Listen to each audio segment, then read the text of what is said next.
Kamusta mga boss? Ako nga pala si Jay, isa ako sa mga responder dito sa lungsod ng Malabon. Tara, samahan niyo akong rumisponde ngayong araw na to.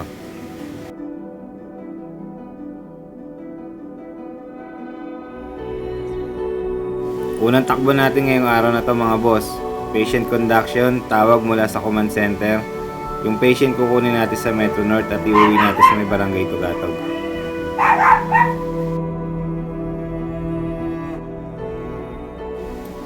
At nandito na tayo ngayon sa may Metro North Hospital para sunduin naman yung patient natin. Ang case pala ng patient natin is dialysis patient. Every 2 days siya nagpapadialysis kaya lagi natin siya sinusundo dito sa may Metro North. At nandito na tayo ngayon sa bahay ng patient natin dito sa may barangay Tugatog. Ibababa na rin natin yung patient natin ngayon at ipapasok na rin natin sa loob ng bahay nila. Bedridden yung patient natin kaya every time na susunduin natin siya sa Metro North, pinapasok namin sa loob ng bahay hanggang doon sa higaan niya.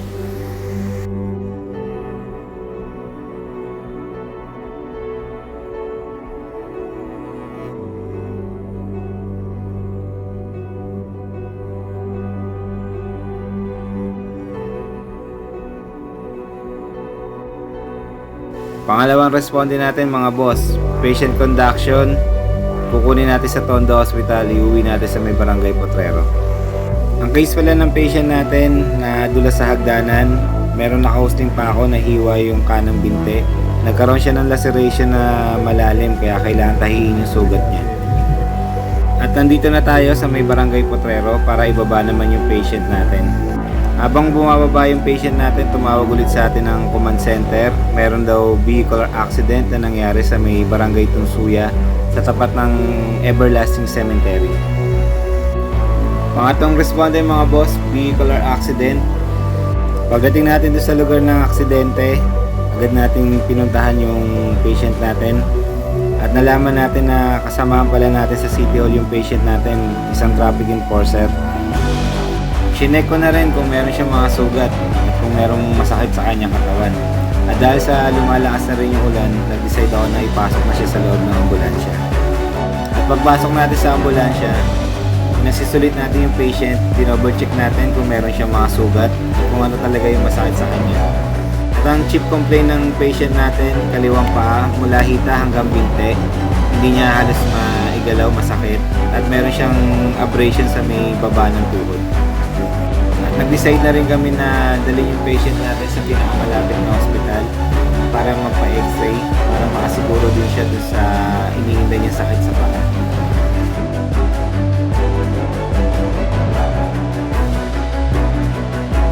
At pagtapos natin sa unang patient natin, ginamot naman natin itong pangalawang patient natin. Ito pala yung nakamotor na bumangga dun sa motorsiklo rin ng enforcer natin.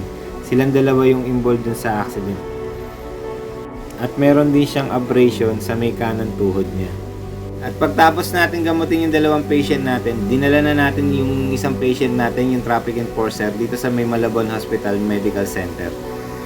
At yung isang patient naman natin, dinala na ng kasamahan ng traffic enforcer sa may TIU, sa may Katmon, para kausapin ng mga police investigator natin. At itong Malabon Hospital Medical Center mga boss, private hospital to at hindi pa sila full operation. Kaya ang tinatanggap lang nila muna ngayon puro cash basis.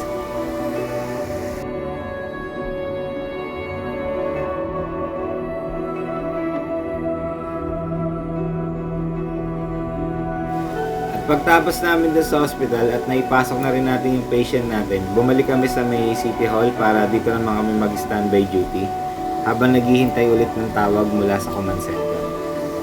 Dahil sa anong oras na rin at gabi na rin, kaya ginutom na rin kami ng mga team ko. Kaya pumunta kami dito sa may karinderya na kinakainan namin, malapit lang dito sa may City Hall. Mura na, masarap pa yung pagkain. Ang in-order ko pala, tokwat baboy sa isang kanin. Tara mga boss, kain tayo.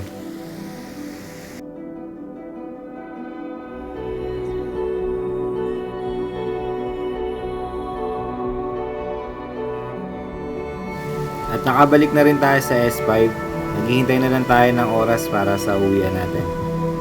Mga responding natin ngayong araw na to, dalawang patient conduction, isang vehicular accident.